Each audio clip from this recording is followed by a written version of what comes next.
welcome back. This is Inland Northwest Native News. I'm your host, Jeff Ferguson, and we are back for another morning episode.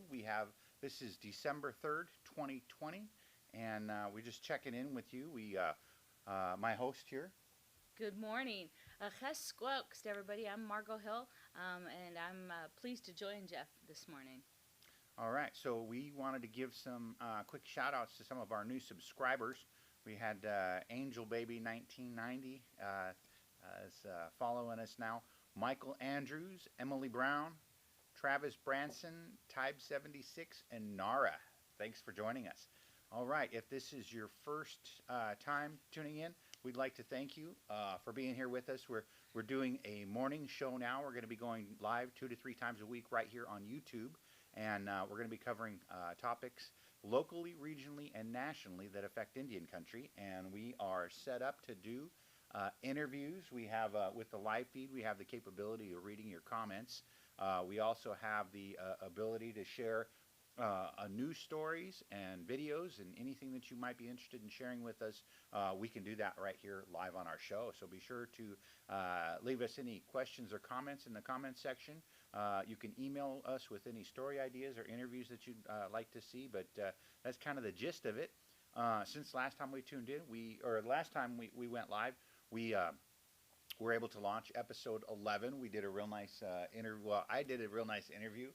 Margo approved it. It was with Native American filmmaker, Spokane tribal member Ryan Abe, and this was done last year before right as he was releasing his film Red Road. And if you haven't caught it, you can go to our YouTube channel, and the interview's on there, but there's also a link in the description.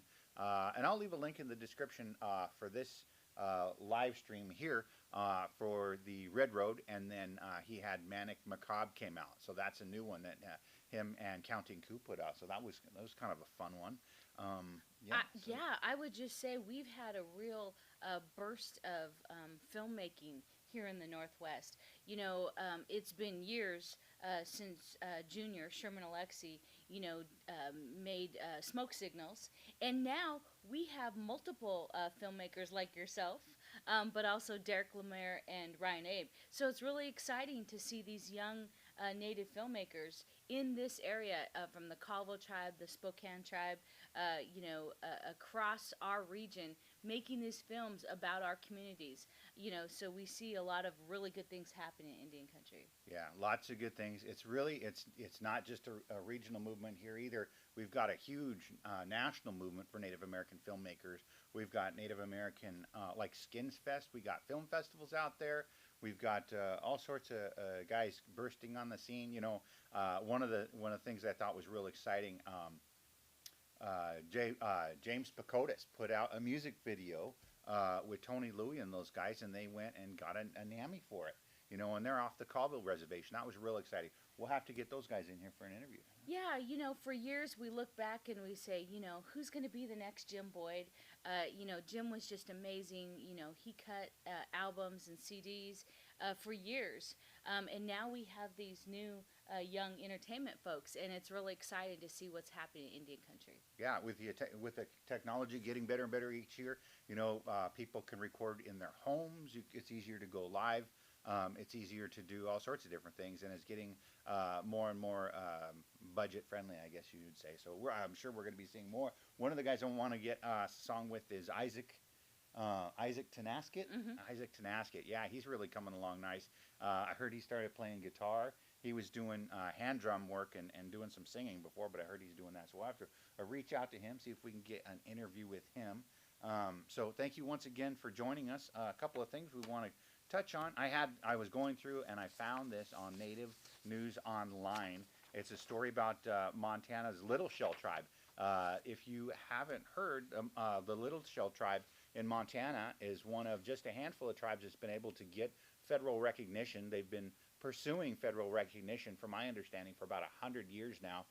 In this article, it talks about upcoming deadline in order to spend the CARES Act money that they received. So I just briefly went over this, and to skim it out, what I found out was that these guys, as a new tribe, have a lot of growing pains, I guess you would call it. But when the CARES Act was passed to help out with COVID money, they were given a deadline just like all the other tribes that they need to spend this money by December. So they went out and bought a bunch of vehicles, trucks and vans to get their people, to get their peeps back and forth to the medical centers and to get them back and forth for education purposes. And they went ahead and bought a building so they could house their administration and run the tribe out of there. But, you know, that deadline's coming up so fast. I know that some of the challenge in Indian country can sometimes be just spending the money before it's too late. I know you did some work in administration for the Spokane tribe. Did you guys ever come across anything like that where you were had a deadline, you had to spend the money? Do you have anything like that that ever happened? Oh yeah, we had ARA funding, Americans Reinvestment Act, during the Obama. We had, you know, $1.4 million that we had to spend within a 3-month period. We actually created 8 programs, created 80 jobs, you know, funded some youth programs, did really good work in a short period of time.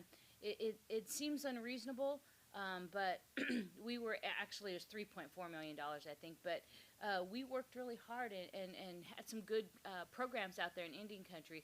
Americans Reinvestment Act, ARA funds under the Obama administration. Yeah, so one of the things that this article talked about was how they, it's not only just spending the money, but you have to account for the money, and you have a whole bunch of guidelines that you have to follow. And so you can't deviate from that. Otherwise, I guess you get penalized? Yeah, and you'll have to pay the money back. So across Indian country right now, we have COVID dollars that our tribes are trying to spend. There are very strict guidelines on how those dollars can be spent. You know, I know it's frustrating sometimes when you're a tribal administrator, but, you know, accounting is looking out for the tribe. They're watching those dollars, making sure that the tribes are not liable for those dollars, so they're spending them in the correct manner. At the Spokane tribe, we currently have a COVID application to help senior citizens. The deadline is fast approaching, but you have to fill out an application, you have to show the need, so be sure and check that out. All right, that's definitely some insight. There's a lot of things to that I am sure it just makes it real complicated. We'll wish those guys good luck, and we appreciate and we welcome them as a new federally recognized tribe.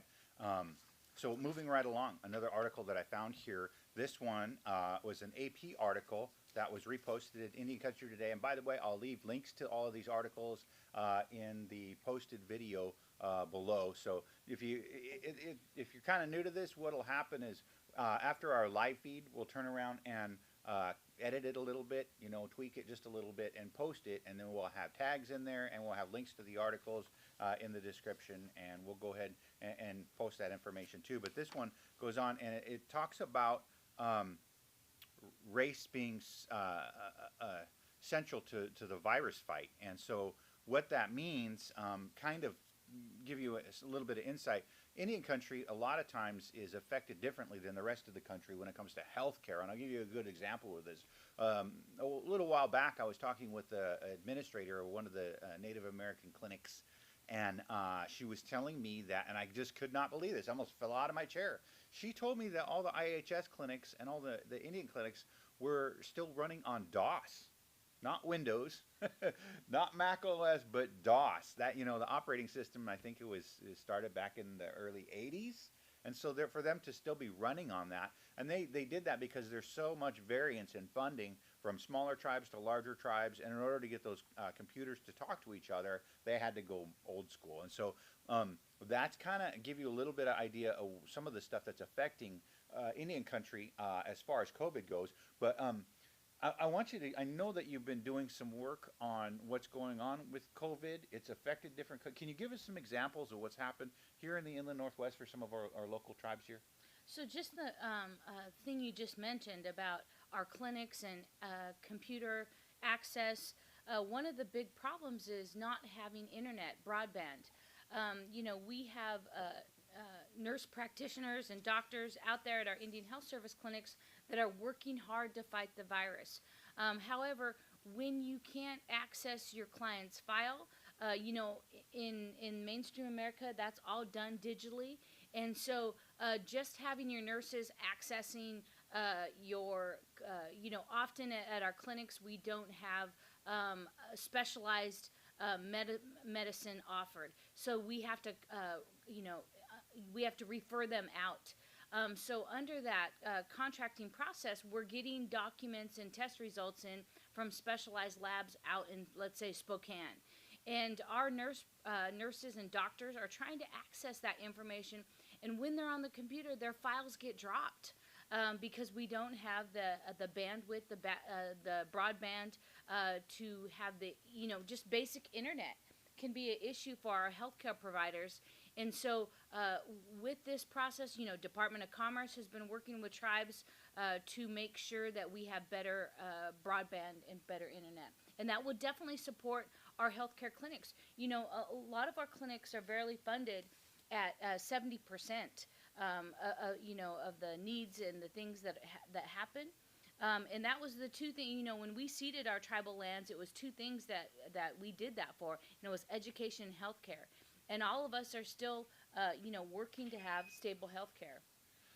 That really brings up a good point when you talk about stability. In Indian country, when we look at distributing a vaccine nationally, you look at all these medical facilities, and a lot of them have really, high tech, high end storage facilities for these vaccines, and that's not always the case in Indian country. Sometimes it's a really close to third world condition clinic that doesn't have any waste. They have to keep these vaccines at sub-zero temperatures until they can administer them to people. And we're looking at, storage problems, distribution problems, being able to get people in, transportation, mobility patterns, all these different things that are issues in Indian country that the rest of the country doesn't recognize. And because we're such a small part of the population, a lot of times it gets overlooked. And by the time, it took us a long time for some tribes just to get our COVID money distributed.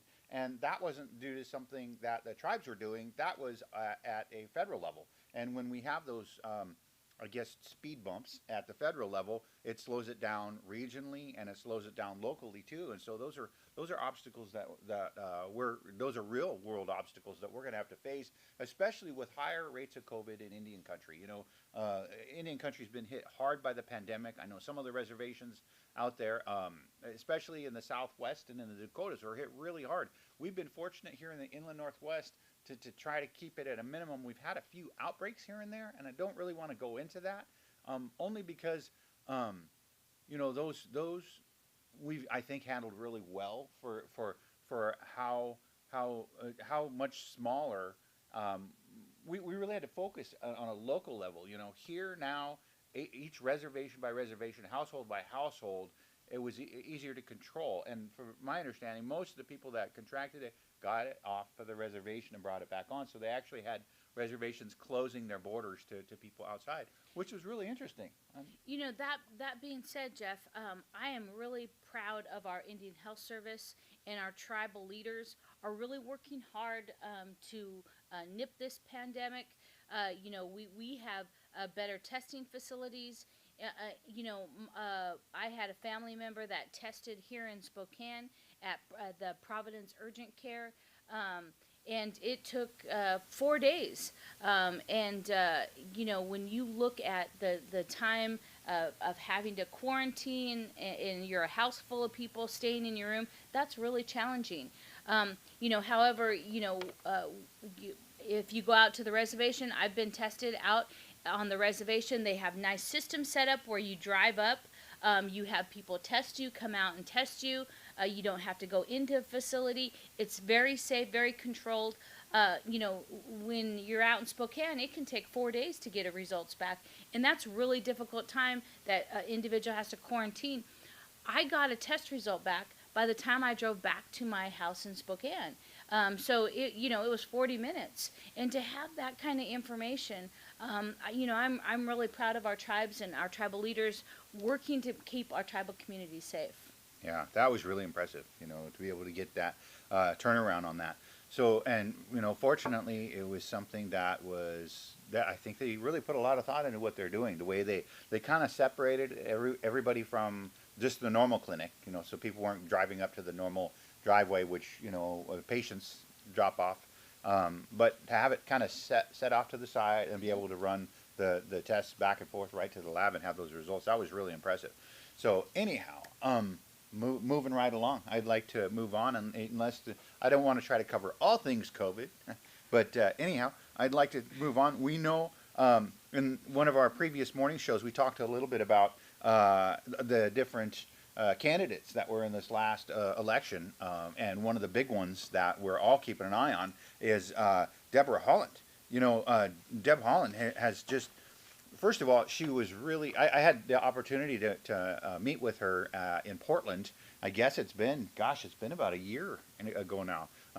Next month it'll have been a year ago I met her down there in Portland, and what a neat lady. She just got up. She really brought it. She's so calm and so collective and just so really nice composure. And when she got up to talk, man, you could have heard a pin drop. She just captivated the whole room and just really brought it. It was really exciting. But she is in a position where she's being vetted for the Department of the Secretary of Interior. Can you talk a little bit about that? Yeah, so Deborah Haaland is a congresswoman out of New Mexico, a Democrat, and several House Democrats are really pushing President-elect Joe Biden to nominate her for Secretary of Interior. Of course, this is one of our most important federal agencies for Indian country and for tribal communities. Secretary of Interior controls a lot of things from the Bureau of Indian Affairs to lands in Indian country. And for many years, we've had interiors that were somewhat aware of tribal issues and tribal communities, but never have we had one of our own as Secretary of Interior. We've had great assistant secretaries, of interiors, Kevin Washburn and a number of other folks that have served as assistant Secretary of Interiors, but never a top federal agency. Here, though, I could tell you, Jeff, the concern is when you have somebody that's a U.S. congressperson, they are really valuable in the position they're currently serving. Deborah Haaland has brought forward legislation for Indian country on murdered missing Indigenous women, Invisible No More, Savannah's Act, and so she's played a key role in bringing some of our legislation forward. Yeah, well, that's really exciting when we have when we have the opportunity to get a seat at the big table. When we look around at all the on a local level here in Spokane, a lot of times we get seats. We get invited to work with City Hall, or like for instance the city planning department on the name change for the Wistox Way. I'm going to call it Wistox Way from now on. I don't think I'm even going to go back.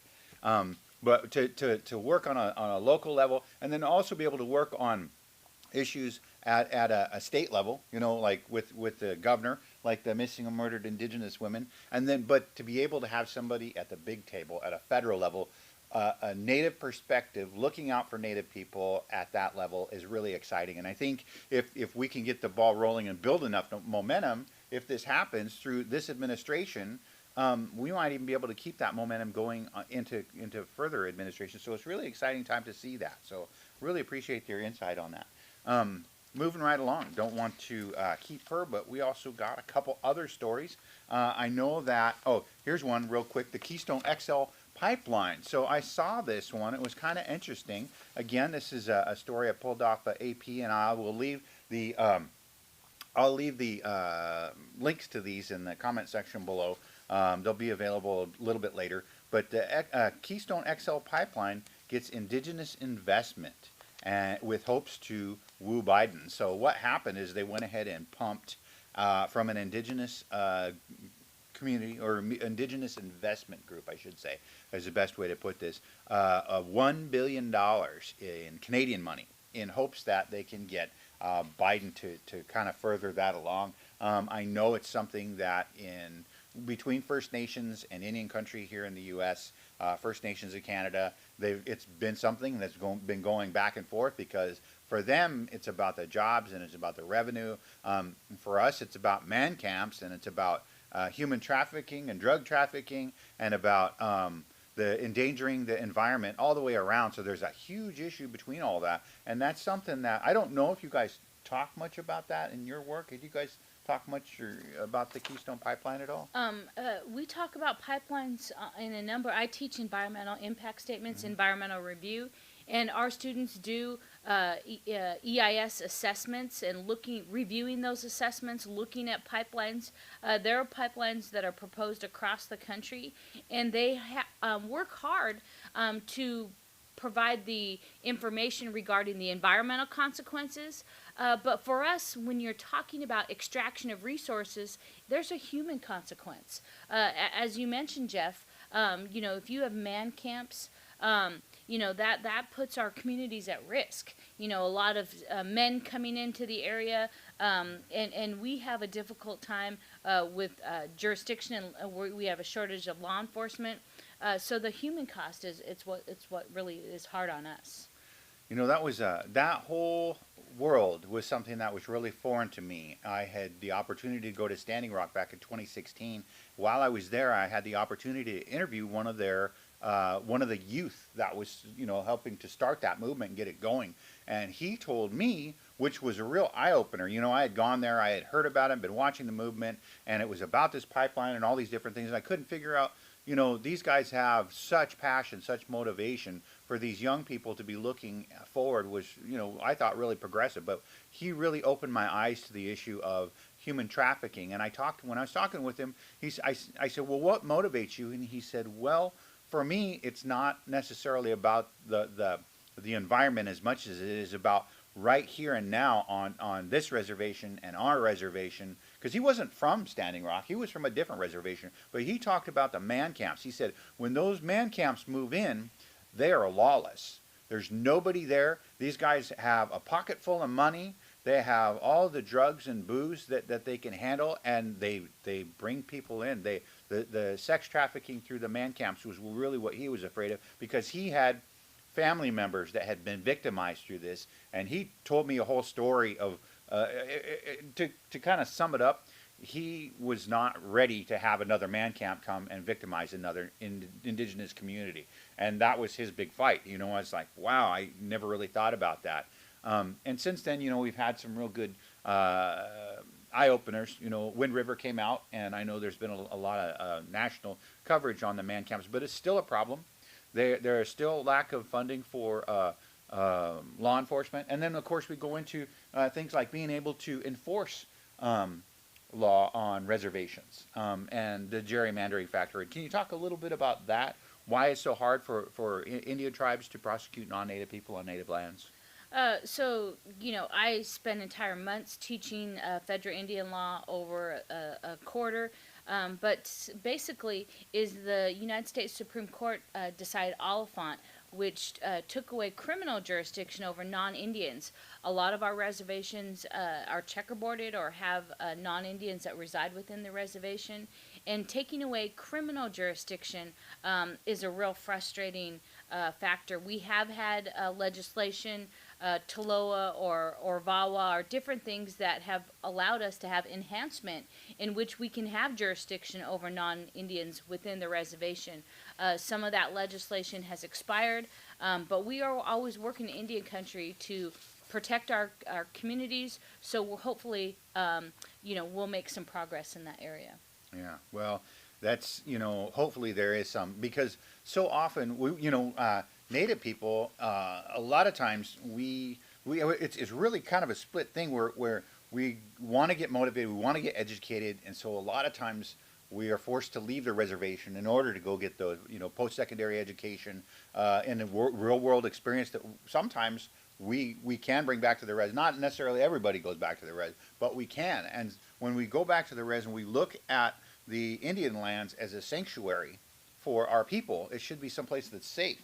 Not only just for everybody, or not only for our working class, but also for our youth and for our elders. And they shouldn't have to worry about these things that are happening. We have all these drugs that are being brought in, distributed to our communities. And I know there's a lot of people out there that are really working to fight that. And I know one person that I talked to that was really opposed to a lot of that and was really wanted to do something was Karina Miller.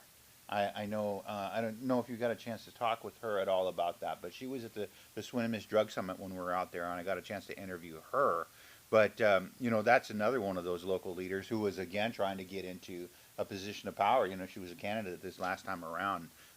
But I think if we could get more people more motivated to go out and try to do those things and get in those places, we'll have the opportunity to change those things. And it has to start at the local level. I think it does, where you get the local authorities on board with you, and then you can go to a county or state level and get them on board with you. You get enough states involved, well, just like with AT&I. When AT&I goes to National Congress of American Indians, that's how really things get pushed through. So.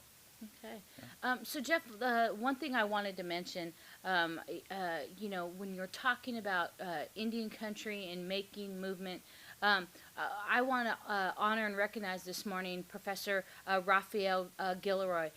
He was a native professor at Eastern Washington University. They're having his memorial service this morning, unfortunately. He was a psychology professor. He really advocated for Native students. Our love and prayers goes out to his wife, Gloria, and their family. He has been fighting cancer. And, you and I helped do a graduation ceremony announcement last year for EWU. Professor Gilroy was the first one to get out there. He recorded his message to our Native student graduates, even though he was undergoing chemotherapy. He just loved our students, and this morning, unfortunately, they're having his memorial service. But we honor him. Native professors that are out there to support our students, we really appreciate it. Our students are coming up. It's finals week this upcoming week, and so it's important to remember that we have some young natives that are out there, fighting this new battle, getting the education, and in some cases, they do come home to serve their people, but it makes Indian country stronger when we have folks that we can count on that can do that work for us. All right. Well, yeah, that's too bad. Sounds like he was doing some good work. Yeah. Yeah. So I think I've covered everything that I have for today. Is there anything else that you wanted to cover? Just that Auntie Margo call. Be sure and get your FAFSA, and as you're looking at colleges, you get your FAFSA in, you get greater amounts of award student financial aid.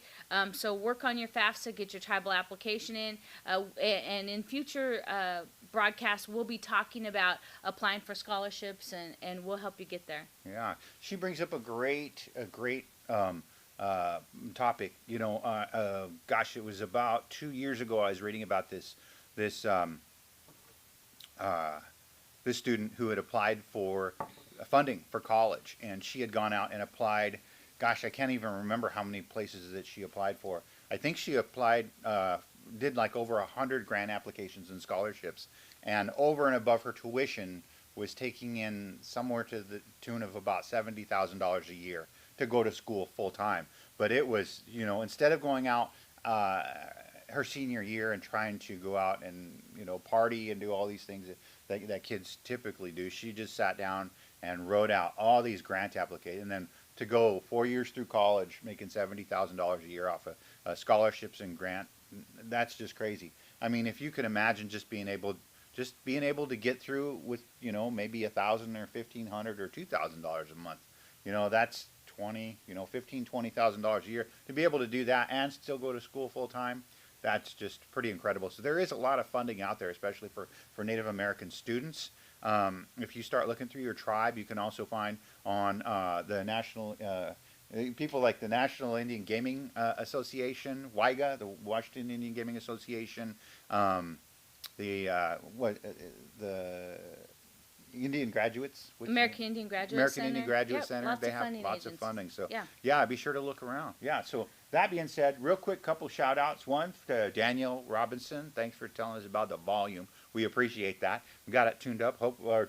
Turned up. Hopefully it sounds a little bit better. And then also to my buddy David in Bangladesh. Thanks for tuning in, man. I miss you, bro. I hope things are going well for you. I know you guys have been hit really hard by COVID, and it's your flooding season down there. So stay safe, bro. Stay safe.